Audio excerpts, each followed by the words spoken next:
You may be tempted to think of that as defeat, but I can assure you that it's not.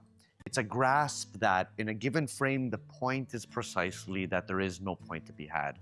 And today, I want to make that event concrete and usable. If you recall, a direct insight grasps a positive connection, the reason, the solution, the click. An inverse insight also arises within attentive inquiry, but it denies unexpected intelligibility. It catches that the question itself was misplaced, that the kind of answer you were reaching for is not there to be found. You feel its force when the best explanation is stop asking it like that. And Lonergan is actually very exact about its anatomy. So start with the irrationality of the square root of 2. You begin with a positive object, say a number, and with a perfectly reasonable expectation, saying something like, surely the square root of 2 is some fraction. Push that expectation and you hit a contradiction. You may ask, what's the upshot of this? We can hardly say that it's a new fraction, but actually it is the negation that the square root of 2 has the rational form you anticipated. The old habit is to demand the force to explain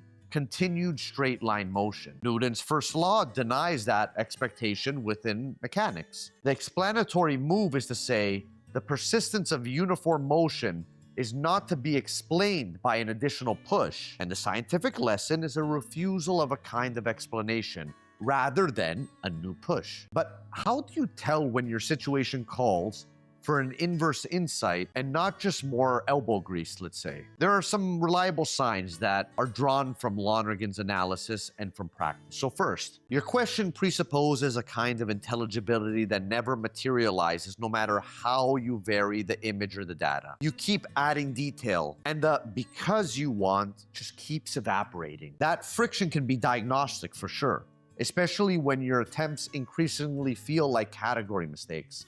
As if you're asking, how many meters long is Wednesday?